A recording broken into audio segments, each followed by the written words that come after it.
VS. Ranjith നമുക്കൊപ്പം ഉണ്ട്. രഞ്ജിത്ത്, ആ അമ്മയുടെ ചോദ്യം എൻ്റെ ഉള്ളു പൊള്ളിക്കുന്നുണ്ട്. തൻ്റെ മകനെ 7-ാം ദിവസവും കാണാതാകുമ്പോഴാണ് ആ അമ്മ ഇത്രയും വൈകാരികമായി പ്രതികരിക്കുന്നത്. അഞ്ജു പലപ്പോഴും സംസാരിച്ചിട്ടുണ്ട്, പലപ്പോഴും രോഷത്തോടെ പ്രതികരിച്ചിട്ടുണ്ട്. പക്ഷേ അർജുൻ്റെ അമ്മ ഇന്ന് ഈ സംസാരിച്ചതുപോലെ ഇതിനു മുൻപുള്ള ദിവസങ്ങളിൽ ഒന്നും ഞാൻ കണ്ടിട്ടില്ല ആ അമ്മയെ കാര്യങ്ങൾ പറയുന്നു എന്നല്ലാതെ. ഇന്ന് ആ അമ്മ പറഞ്ഞ ചോദ്യത്തിനൊരു ഉത്തരം കൊടുക്കാൻ ഇക്കഴിഞ്ഞ ദിവസങ്ങളിലെ പരിശോധനയിൽ നമ്മുടെ സംവിധാനങ്ങൾക്ക് കഴിഞ്ഞിട്ടുണ്ടോ രഞ്ജിത്ത്?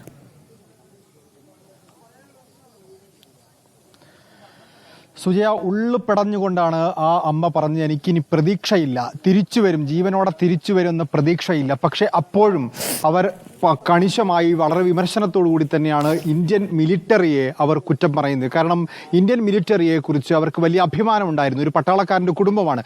ആ കുടുംബത്തിന് പട്ടാളത്തിലും പട്ടാളക്കാരോടുമൊക്കെ ഉണ്ടായിരുന്ന മതിപ്പും കേന്ദ്ര സർക്കാരിലും ഉണ്ടായിരുന്ന വിശ്വാസവും ഒക്കെ നഷ്ടപ്പെട്ടു എന്ന് വളരെ വേദനയോടുകൂടി പറയുന്നൊരു കാര്യമാണ് നമ്മൾ കേട്ടത്. മാത്രമല്ല, അവർക്ക് ഈ മാധ്യമങ്ങളിലുള്ള വിശ്വാസം ഒഴിച്ച്, മാധ്യമങ്ങളിലും ഇവിടുത്തെ MP-യിലുമുള്ള വിശ്വാസം ഒഴിച്ച് ഇവിടുത്തെ സംവിധാനങ്ങളിൽ ഒന്നും തന്നെ ഒരു വിശ്വാസമില്ല. അവർ വളരെ വേദനയോടുകൂടി ചോദിക്കുന്നുണ്ട്, എന്തിനാണ് ഈ ഇന്ത്യ മഹാരാജ്യത്ത് ഇങ്ങനെ കർണാടക പോലെ സംസ്ഥാനത്തേക്ക് കൂട്ടുപിടിച്ചുകൊണ്ട്, മനുഷ്യത്വമില്ലാത്തൊരു സർക്കാരിനെ കൂട്ടുപിടിച്ചുകൊണ്ട് ഇത് വലിയൊരു രാജ്യമാണ് എന്ന് നമ്മളിങ്ങനെ അഭിമാനിക്കും. ഈ മിഥ്യാഭിമാനത്തെ കൂടി ചോദ്യം ചെയ്യുന്നുണ്ട് അവരും. ഇനി മകൻ ജീവനോടുകൂടി തിരിച്ചു വരുമെന്ന് പ്രതീക്ഷയില്ല. അവിടെ മകൻ്റെ ലോറി ഇല്ല, ആ ലോറിയും മണ്ണിനടിയിലില്ല, ആ വെള്ളത്തിലില്ല, അവിടെ ലോറി ഇല്ല എന്ന് വരുത്തി തീർക്കാനുള്ളൊരു ശ്രമം, അങ്ങനെ ആക്കി തീർക്കാനുള്ളൊരു ശ്രമം ബോധപൂർവമായി നടന്നു. പട്ടാളം വന്നിട്ടും ആയുധമില്ലാതെ എന്തിനാണ് പട്ടാളം അങ്ങോട്ട് വന്നത്? നിരായുധരായ പട്ടാളക്കാരെ ആരാണ് അങ്ങോട്ട് അയച്ചത് എന്നാണ് ആ അമ്മ ചോദിക്കുന്നത്. പട്ടാളം ഇറങ്ങും എന്ന് പറയുമ്പോൾ സ്വാഭാവികമായിട്ടും വലിയ പ്രതീക്ഷയായിരുന്നു. ആ പട്ടാളം വന്നെത്തിയത് നിരായുധരായിട്ടാണ്. ഒരായുധവുമില്ലാതെ മകനെ തരയാൻ, ഇത്രയും വലിയ പാറക്കെട്ടുകൾക്കിടയിൽ, മണ്ണുകൾക്കിടയിൽ, വെള്ളത്തിനടിയിൽ മകനെ തരയാൻ എത്തിയത് ആയുധമില്ലാത്ത, ഒരു ഉപകരണങ്ങളും ഇല്ലാത്തൊരു പട്ടാളമാണെങ്കിൽ പിന്നെ എന്തിനാണ് ആ പട്ടാളത്തെ അങ്ങോട്ട് അയച്ചത്? അങ്ങനെ ഒരു പട്ടാളത്തെ അയച്ച സംവിധാനത്തെ ആ അമ്മ കുറ്റപ്പെടുത്തുന്നുണ്ട്. അതോടൊപ്പം തന്നെ വളരെ എടുത്തു പറയേണ്ടത്, അവർക്ക് ഈ സംവിധാനങ്ങളിലൊന്നും ഒരു സർക്കാരിലും വിശ്വാസമില്ലാതായി എന്നുള്ള അവരുടെ വേദനയോടുള്ള വിലാപമാണ്. ഒടുവിൽ അവർ സമ്മതിക്കുന്നു, ഈ 7-ാം നാൾ അവർ തിരിച്ചറിയുന്നുണ്ട്, അവർ വിങ്ങിപ്പെട്ടുകൊണ്ട് സമ്മതിക്കുന്നുണ്ട്, അവരുടെ മകൻ ഇനി ജീവനോടെ കൂടി തിരിച്ചു വരുമെന്നൊരു പ്രതീക്ഷ എനിക്കില്ല. അതാ ഒരു അമ്മയുടെ വായിൽ നിന്ന്, ഒരു അമ്മയുടെ നാക്കിൽ നിന്ന് ഒരിക്കലും കേൾക്കാൻ നമ്മൾ ആഗ്രഹിക്കാത്ത വാക്കുകളാണ്. ആ അമ്മയുടെ മുഖത്ത് നമ്മൾ കേൾക്കുമ്പോൾ സ്വാഭാവികമായിട്ടും സുജയ പറഞ്ഞ പോലെ നമുക്ക് ഉള്ളുകൊള്ളും. കാരണം ഒരമ്മ ഒരിക്കലും അങ്ങനെ ഒരിക്കലും അങ്ങനെ പറയാൻ മനസ്സു വരില്ല. അത്തരം വാക്കുകൾ ആ അമ്മ പറഞ്ഞു കഴിഞ്ഞു.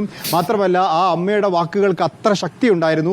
അവർ കരയാൻ കൂട്ടാക്കാതെ, ഉള്ളു വിങ്ങിപ്പൊട്ടുമ്പോഴും പുറത്തേക്ക് കരയാൻ കൂട്ടാക്കാതെ കണ്ണീരടക്കിക്കൊണ്ട് അവർ പറഞ്ഞതും, ഈ സംവിധാനങ്ങളിലുള്ള എല്ലാ പ്രതീക്ഷയും എനിക്ക് നഷ്ടപ്പെട്ടിരുന്നു. പട്ടാളം വരുമെന്ന് പറഞ്ഞപ്പോൾ ഞാൻ ഏറെ പ്രതീക്ഷയോട് കാത്തിരുന്നു. പട്ടാളത്തിൽ വലിയ വിശ്വാസം ഉണ്ടായിരിക്കും. ഇതൊരു പട്ടാളക്കാരൻ്റെ കുടുംബമാണ്. ആ പട്ടാളക്കാരൻ്റെ കുടുംബത്തിന് പട്ടാളം വരുമ്പോൾ സ്വാഭാവികമായിട്ടും വലിയ പ്രതീക്ഷയോടുകൂടി തെരച്ചിൽ ഊർജിതമാവുമെന്ന് കരുതി. പക്ഷേ ഒരു വ്യഥാവ്യായാമം പട്ടാളം അവിടെ നടത്തി. ആയുധമില്ലാതെ പട്ടാളം അങ്ങോട്ട് എത്തി. അവർ നടത്തിയ തെരച്ചിലൊക്കെ ഒരു പ്രഹസനമായി, കേവലം കോമാളികളായി, അത് ഈ അമ്മയുടെ വാക്കുകളാണത്, കോമാളികളായിട്ടാണ് അവിടെ അവർ തെരച്ചിൽ നടത്തിയത്. ഈ രാജ്യത്തിന് മുന്നിൽ, ഈ ജനങ്ങൾക്ക് മുന്നിൽ, അർജുനെ കാത്തിരിക്കുന്ന നാടിനും വീടിനും മുന്നിൽ അവിടുത്തെ പട്ടാളം ഇറങ്ങി എന്ന് പറയുന്നത് കേവലം കോമാളിത്തരമായി മാറി. അവർക്കൊന്നും അവിടെ ചെയ്യാൻ സാധിച്ചില്ല. അവിടെ ചെയ്തത് രഞ്ജിത്ത് ഇസ്രായേൽ എന്ന് പറയുന്ന ഒരു സന്നദ്ധ പ്രവർത്തകന്റെ മനസ്സുകൊണ്ടുള്ള പ്രവർത്തനം ഒഴിച്ചു നിർത്തിക്കഴിഞ്ഞാൽ അവിടെ നമ്മുടെ സംവിധാനങ്ങൾ മുഴുവൻ പൂജ്യമായി തീർന്നു എന്നുള്ളതാണ് ആ അമ്മ വളരെ വേദനയോടുകൂടി പറയുന്നത്. ഇത് ഈ മകന് മാത്രമല്ല, ഇനി ഒരാൾക്കും സംഭവിക്കാതിരിക്കണമെങ്കിൽ നമ്മുടെ സംവിധാനങ്ങൾ എത്രത്തോളം മാറണം എന്നുള്ള ഒരു കാര്യം കൂടി ആ അമ്മ ചൂണ്ടിക്കാണിക്കുന്നുണ്ട്. സുജയ, രഞ്ജിത്ത്, ഇപ്പോൾ ആ അമ്മ പറഞ്ഞ വളരെ പ്രധാനപ്പെട്ട ഒരു കാര്യം, എൻ്റെ മകൻ ആ പുഴക്കരയിലുണ്ടോ എന്ന് നിങ്ങൾ നോക്കിയെന്നാണ് അവിടെ എത്തിയ ഉദ്യോഗസ്ഥരൊക്കെ നമ്മളോട് ആവർത്തിച്ച് പറഞ്ഞുകൊണ്ടിരുന്നത്. ഞങ്ങൾ പുഴക്കരയിൽ തെരഞ്ഞതാണ്, പുഴക്കരയിലില്ല, പുഴക്കരയിലെ മണ്ണ് മുഴുവൻ ഒലിച്ചുപോയി, അതാണ് പറഞ്ഞുകൊണ്ടേയിരുന്നത്. ആ മരം ഇരുന്ന ഭാഗത്ത് നോക്കിയോ എന്ന് നമ്മൾ ചോദിച്ചു. അവിടെയും നോക്കിയതാണ് എന്നാണ് പറഞ്ഞത്. പക്ഷേ ഇപ്പോൾ അവിടെയും ഒരു മൺകൂനയുണ്ട്. ആ മൺകൂനയ്ക്ക് മുകളിലേക്ക് വീണ്ടും മണ്ണ് വെട്ടിയിട്ടിരിക്കുകയാണ് രഞ്ജിത്ത്. അപ്പോൾ അവിടെ പരിശോധിക്കാതെയാണോ അവർ പരിശോധന നടത്തിയെന്ന് പറഞ്ഞ് നമ്മളെയും കബളിപ്പിച്ചത്? പരിശോധന ഒരു വ്യഥാവ്യായാമമായിരുന്നു, കബളിപ്പിക്കലായിരുന്നു എന്ന് അമ്മയുടെ വാക്കുകളിൽ കൃത്യമാണ്. കാരണം ഈ മകനുണ്ട്, അല്ലെങ്കിൽ അവിടെ വെള്ളത്തിൽ മകനുണ്ട്, അല്ലെങ്കിൽ ആ ജലാശയത്തിൽ മകനുണ്ട് എന്ന് പറയുമ്പോൾ അവിടേക്കാണ് ഈ മണ്ണ് കോരിയിട്ടത്. അപ്പോൾ മകൻ്റെ ആ വാഹനം, ലോറിയുള്ള ഭാഗത്തേക്ക് വീണ്ടും മണ്ണ് കോരിയിട്ടത് എന്തിനാണ് എന്ന് ചോദിക്കുന്നു. നേവി തിരയുമെന്നാണ് പറയുന്നത്. അങ്ങനെയാണെങ്കിൽ നേരത്തെ നേവിയുടെ മുങ്ങൽ വിദഗ്ധന്മാർ വന്നിരുന്നല്ലോ, അവർ ആ സമയത്ത് എന്തു ചെയ്തു? നേരത്തെ നേവിയുടെ മുങ്ങൽ വിദഗ്ധന്മാർ തുടക്കത്തിൽ, ഇതിൻ്റെ തെരച്ചിലൊക്കെ നടക്കുന്ന ഘട്ടത്തിൽ നേവിയുടെ മുങ്ങൽ വിദഗ്ധന്മാർ വിദഗ്ധന്മാർ വന്നു എന്നാ പറഞ്ഞിരുന്നത്. ആ നേവിയുടെ മുങ്ങൽ വിദഗ്ധന്മാർ ആ ഘട്ടത്തിൽ എന്ത് ചെയ്തു? ഇനിയിപ്പോൾ മുങ്ങിയെടുക്കാൻ പറ്റുമോ? കാരണം ആ മുങ്ങിയെടുക്കേണ്ട സ്ഥലത്തേക്ക് മണ്ണുകൾ കൂട്ടിയിട്ട് കഴിഞ്ഞു. ആ ലോറിക്ക് മുകളിലേക്ക് മണ്ണുകൾ കൂട്ടിയിട്ട് കഴിഞ്ഞു. ഇനി തെരച്ചിൽ നടത്തേണ്ട സ്ഥലത്തേക്കാണ് മണ്ണുകൾ മാറ്റിയിട്ടിരിക്കുന്നത്. അപ്പോൾ ഇത്രയും ആസൂത്രണമില്ലാതെ ഒരു പ്ലാനിങ്ങും ഇല്ലാതെ നടത്തിയ ഒരു തെരച്ചിൽ ആരെയോ കാണിക്കാനുള്ളൊരു പ്രഹസനമായി മാറി. ആ പ്രഹസനത്തിൽ ഏറ്റവും പ്രധാനപ്പെട്ടത്, അമ്മയുടെ ആരോപണത്തിൽ ഏറ്റവും പ്രധാനപ്പെട്ടത്, ലോറി കരയിലില്ല എന്ന് വരുത്തി തീർക്കാനുള്ള ഒരു ശ്രമമാണ് ഈ പകൽ മുഴുവൻ നടന്നത്. പട്ടാളം എത്തി തെരച്ചിൽ നടത്തിയപ്പോൾ പട്ടാളത്തിന്റെ കയ്യിൽ ആയുധമില്ലായിരുന്നില്ല. അവരിവിടെ നടത്തിയ തെരച്ചിൽ മുഴുവൻ അവർ സ്ഥാപിക്കാൻ ശ്രമിച്ചത്, കർണാടകയുടെ സംവിധാനങ്ങൾ സ്ഥാപിക്കാൻ ശ്രമിച്ചത് ലോറി കരയിലില്ല എന്ന് മാത്രമാണ്. അവർക്ക് അവിടെ ഗതാഗതം പുനഃസ്ഥാപിക്കണം, അത് മാത്രമേ ഉള്ളൂ. ആ റോഡ് തുറന്നു കൊടുക്കണം, ആ റോഡിലൂടെ ഗതാഗതം പുനഃസ്ഥാപിക്കണം. തുടക്കം മുതൽ അതിനുവേണ്ടിയാണ് ശ്രമിച്ചത്. അവിടുത്തെ മണ്ണ് മാറ്റുമ്പോൾ ഈ ലോറി കിടക്കുന്ന ഭാഗത്തെ, അർജുൻ ഉണ്ടായിരുന്ന ലോറി കിടക്കുന്ന ഭാഗത്തെ, അവിടെ GPS സംവിധാനം കണ്ടെത്തിയ ഭാഗത്തിൽ മണ്ണ് നീക്കുന്നതിന് പകരം ഈ SP ഇടപെട്ട് നടത്തിയത് റോഡിലെ മണ്ണ് നീക്കിക്കൊണ്ട് ഗതാഗതം പുനഃസ്ഥാപിക്കാനുള്ള ശ്രമമായിരുന്നു നടത്തിക്കൊണ്ടിരുന്നത്. അപ്പോൾ ഇനി അവർക്ക് വേണ്ടത് അവിടുത്തെ ഗതാഗതം പുനഃസ്ഥാപിച്ച് അവിടുത്തെ റോഡുകൾ തുറന്നു കൊടുക്കണം. അർജുനെ കണ്ടെത്തണമെന്നോ ആ വാഹനം കണ്ടെത്തണമെന്നോ ഒന്നുമുള്ള ആഗ്രഹം ഒരു തരിമ്പ് പോലും അവർക്കുണ്ടായിരുന്നില്ല. ഈ അമ്മയുടെ വേദന, ഈ നാടിന്റെ വേദന, ഇവിടുത്തെ കണ്ണീരും ഈ മാധ്യമങ്ങൾ പറയുന്നതൊക്കെ അധര വ്യായാമമായി മാറുകയും അവിടെ ഒന്നും തന്നെ ചെയ്യാത്തൊരു സർക്കാരായി മാറുകയും ചെയ്തു എന്നുള്ളതാണ് ഈ അമ്മയുടെ വാക്കുകളിൽ വളരെ വ്യക്തമായിട്ടുള്ളത്.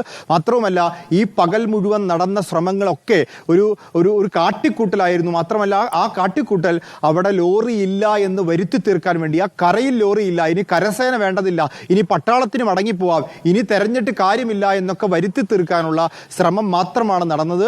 ആത്മാർത്ഥമായൊരു തെരച്ചിൽ അവിടെ നടന്നിട്ടില്ല. അത് പട്ടാളം എത്തിയതിനു ശേഷവും നടന്നിട്ടില്ല. കർണാടകയുടെ സംവിധാനങ്ങൾ അന്വേഷിച്ചപ്പോഴും നടന്നിട്ടില്ല.